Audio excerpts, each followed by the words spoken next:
Hello friends, this is Sanjay. In this video series, we will cover the interpretation of statute subject from the LLB syllabus of Chaudhary Charan Singh University or CCSU Meerut. The syllabus is common for both the 3-year and 5-year LLB programs. The complete playlist is available on the Lawment YouTube channel. While I have covered all the topics that are specifically mentioned in the syllabus, I have also included some additional concepts and topics which are required for a better understanding of the subject and also helpful if you are preparing for any post-LLB exams like the CLAT PG, UGC NET or Judicial Services. The timestamps for the specific topics as per the syllabus are in the description below. This is part 1 and we will talk about the introductory concepts, which are the meaning, purpose and scope of interpretation of statutes, the nature of statutes and their classification. Let us start with a small activity. Pause the video here for 1 minute and see if you can spot the difference between these two panels. So go ahead, pause the video and unpause after 1 minute. If you found the difference, congratulations. If not, let me explain. You can ignore all of the graphics. They are just a distraction. Focus on the text. As a legal professional, you'll be drafting or you'll be reviewing plenty of contracts and other legal documents. It is very important to pay attention to the language and the grammar of the documents, and also to understand what was the original intention behind the words used. In the first panel, the boy is saying, "Let's eat, grandma," which can be understood as the boy telling his grandma that they should eat something together, lunch or dinner or something. In the second panel, the comma is missing. So the sentence now reads, "Let's eat, grandma," which can be understood as the boy telling his brother that they should eat their grandma. So the absence or the presence of a comma can completely alter the meaning of a sentence. As we will discuss in the context of interpretation of statutes, when you are reading a legal document, you will first try to interpret it precisely as what the words mean. But if that interpretation is leading to an absurd or an illogical conclusion, like the boys wanting to eat their grandma, you should look beyond the simple words and try to understand why this sentence was used, what was the situation when it was used, and interpret it as per what would have been the real intent of the author. Before we look at interpretation of statutes, we should first understand some basic aspects about statutes, starting with what is a statute. Various jurists and legal scholars have defined a statute in different words. Maxwell considered a statute to be the will of the legislature. Crawford said that a statute is the written will of the legislature. And the Collins Dictionary defines a statute as an enactment of a legislative body expressed in a formal document. You can see that there is an overlap in these definitions. And the main points that we can extract from these are that a statute is an act by the legislature, either by the state or the central legislature. It should be in a written format so that there is no ambiguity and everything is expressed in black and white. It should be a formal document. That is, it should have gone through the formal process of creating a statute. The makers of the statute should have the powers and it has been approved, etc. Though these two terms, statutes and laws, are often used interchangeably, they are not the same thing. Because all statutes are laws, but all laws are not statutes. The term law has a wider scope. It includes statutes, which are the formal written laws created by the legislature. It also includes rules and regulations, which may be based on the powers or the rights given by the statutes. And it also includes case laws, which are the judicial interpretation of the statutes. Article 13A of the Constitution defines the term law as including any ordinance, order, bylaw, rule, regulation, notification, custom or usage having in the territory of India the force of law. In this series, we are specifically discussing about the interpretation of statutes. So when I say law, it means a statute, unless I indicate otherwise. Since we are talking about statutes, let's take a quick look at how they are enacted by the legislature. That is, how various laws come into existence. The legislative process in India involves several steps, which can vary slightly depending on whether the bill is a money bill, a finance bill, or an ordinary bill. This is a simplified version of the steps for an ordinary bill. First of all, a need is felt for a new law or for amending an existing law. For example, when e-cigarettes started becoming prevalent in India, there were no laws that regulated them. So a need was felt for a new law. The process starts with a drafting of the bill. This is usually done by the relevant ministry or the government department. The draft is then reviewed and approved by the minister in charge of that department. The bill then has to be introduced in either the Lok Sabha or the Rajya Sabha. But before that, the members of that house need to be notified. The draft bill is introduced in either house of the parliament, except if it is a money bill, which is introduced only in the Lok Sabha. The first reading is the formal presentation of the bill in that house, where its title and the main objectives are read and discussed. The bill is then published in the official gazette so that all members of the parliament have the opportunity to review it. The second reading is the most detailed phase of the legislative process, and it consists of 3 stages. First is the discussion stage, where members debate the general principles and the merits of the bill.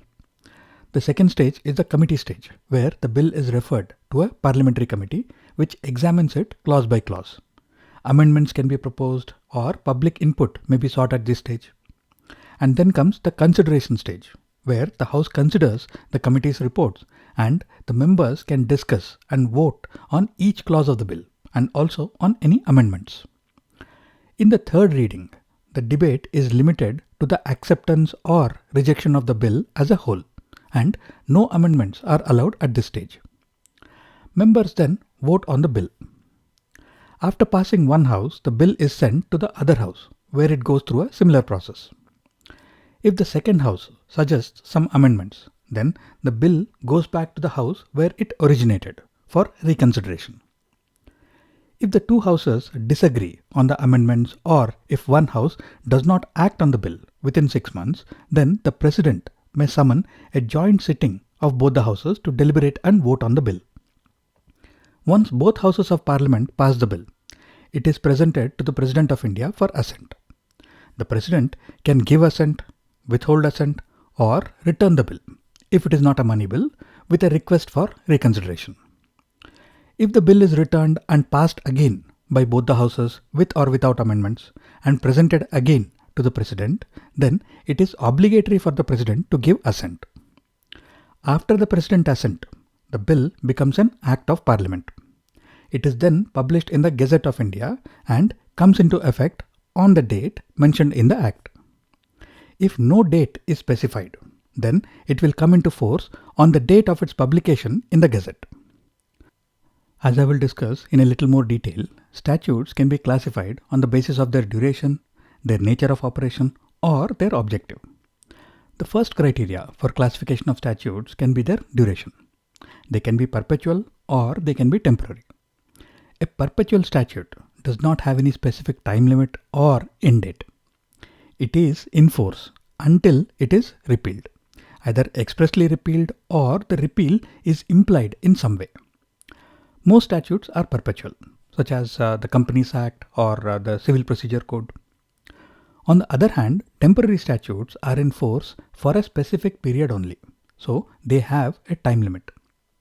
A temporary statute may be extended or renewed, either expressly or through an implication. If it is not extended or renewed, then it will lapse. For example, ordinances issued by the President of India or by the governors of the states are temporary in nature. The articles of the Constitution that enable such ordinances also specify their expiry. For example, Article 123 says that an ordinance issued by the President of India will automatically cease to operate at the expiration of 6 weeks from the reassembly of the Parliament. The Finance Act is also a temporary statute because it has to be authorized annually. On the basis of their operation, statutes may be classified into prospective or retrospective. Most statutes passed by the legislature are prospective, which means that they will be effective from a future date, on future acts or on future transactions. Statutes that are backdated, that is, statutes that cover acts or transactions that have already occurred in the past, are called retrospective statutes. In general, laws should be prospective and not retrospective. And the Constitution of India expressly prohibits conviction under retrospective laws. But Article 20 Clause 1 covers only retrospective criminal laws. Retrospective procedural laws and civil laws are not expressly banned. In fact, some amendments of tax laws, such as the Income Tax Act or the Central Excise Act, have had retrospective effect. Next, statutes can be either directive or mandatory. The best examples of directive statutes are the directive principles of state policy, which are not mandatory and they are not justiciable. That is, they cannot be enforced through the courts. Most of the other statutes are mandatory in nature, especially criminal or penal laws or tax laws.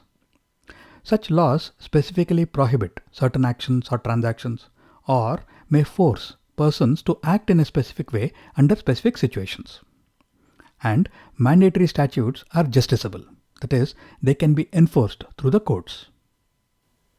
Before we look at the classifications of statutes based on their objectives, it is very important for us to understand that a statute may have multiple objectives. For example, the Companies Act is a codifying statute. Some parts of it are also declaratory. It is also a consolidating statute because it consolidates some of the laws that preceded it.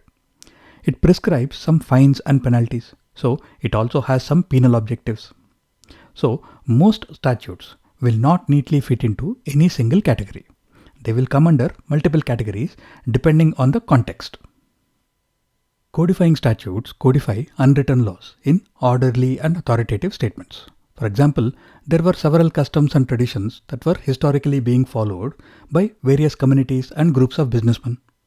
If anyone broke such customs, then that person would be punished by banning him or her from trading with anyone else in that group. Now, the Contract Act codified many such customs and traditions into an orderly and authoritative document. Declaratory, which are statutes that state or declare existing laws and not necessarily create new laws. For example, even before 2006, child marriage was already prohibited under different laws. However, these laws were not effectively implemented, and there was also some confusion regarding their application. So, the Prohibition of Child Marriage Act of 2006 provided clarity on the legal stance against child marriage.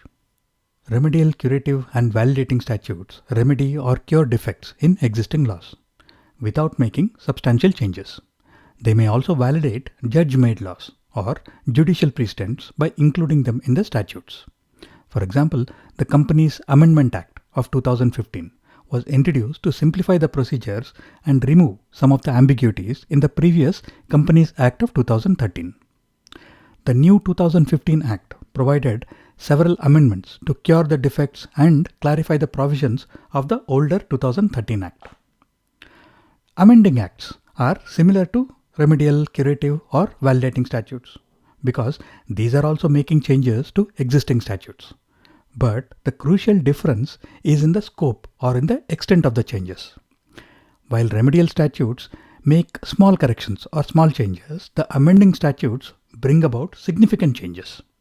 For example, the Information Technology Amendment Act of 2008 was an amendment to the Information Technology Act of 2000.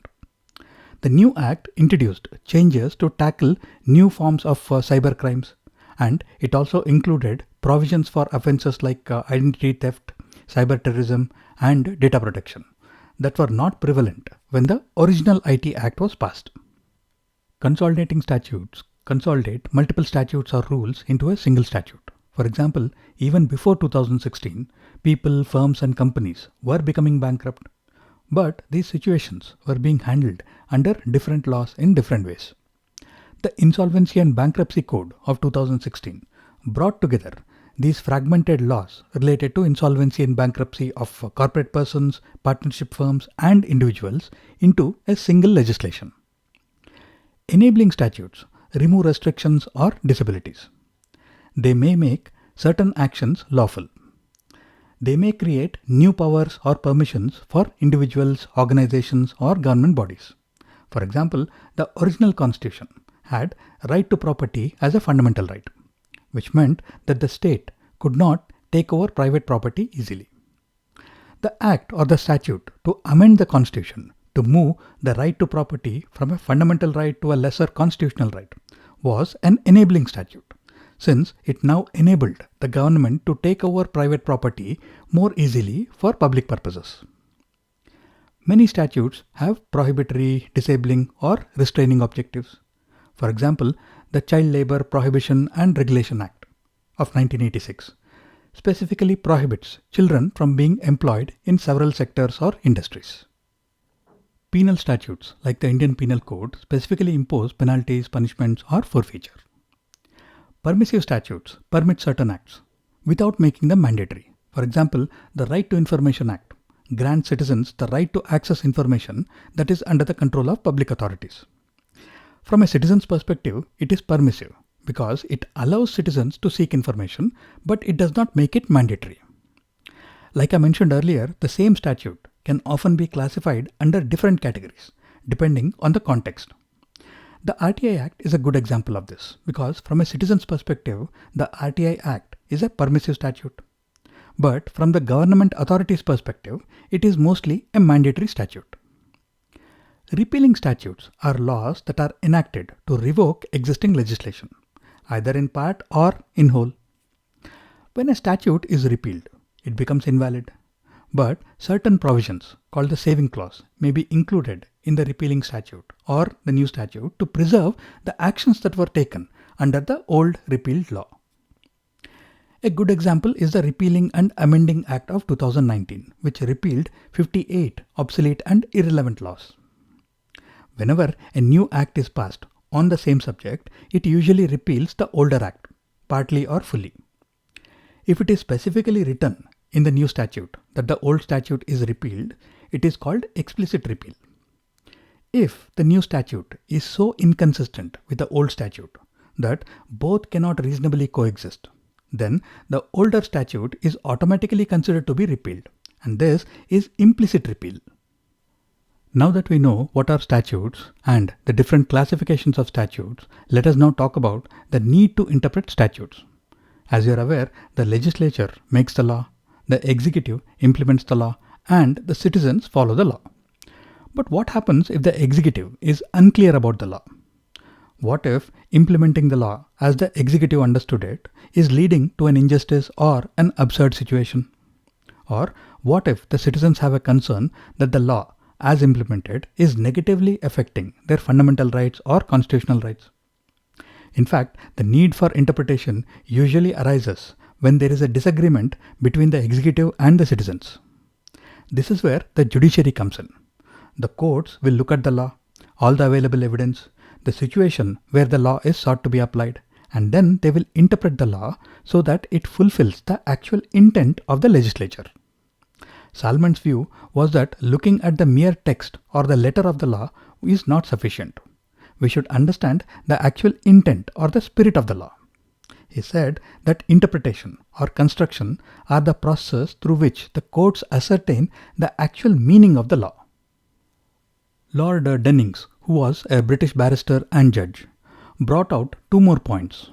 One is that when a law is made, it is impossible to predict all the possible situations and circumstances where the law may need to be applied.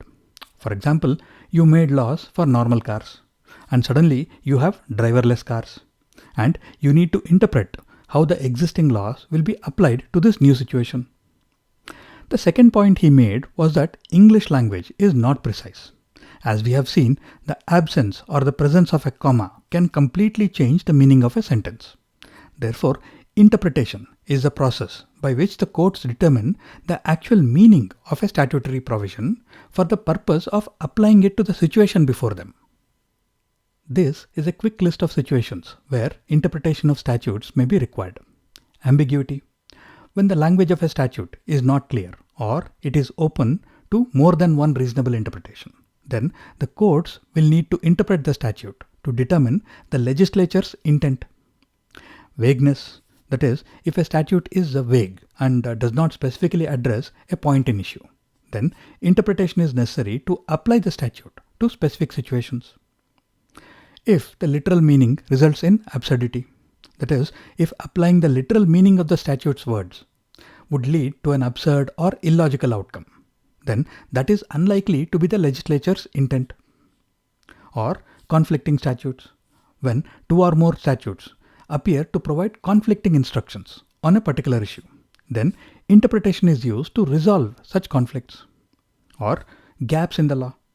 Sometimes statutes may not address every possible situation that may arise, and the courts will have to interpret the statutes to fill these gaps. Changes in society and technology. As society and technology evolve, situations may arise that were not foreseen by the legislature. So, the courts may need to interpret statutes to apply them to these new conditions and contexts. Case law development. When higher courts provide interpretation of certain statutes, then the lower courts are often required to interpret those statutes in line with the higher court's decisions.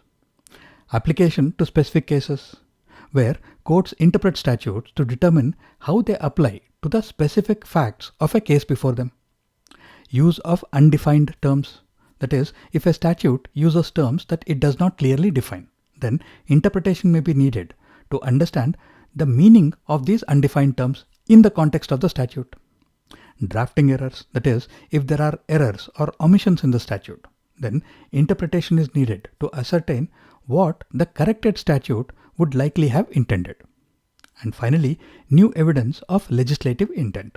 That is, if new historical documents or legislative history materials come to light that clarify the actual intent behind a statute, this might necessitate a reinterpretation of the statute's provisions. In this subject, there are two terms that we will be using quite frequently, which are interpretation and construction. Though these two terms are sometimes used interchangeably, there is a difference between them. For example, if there is a case related to an accident, and there is a question whether this particular type of accident is covered by the Motor Vehicles Act or not, then the courts will first have to interpret the Act. What does the text of the law say? Then comes the construction part, which is where the court determines how the Act will be applicable to the specific situation.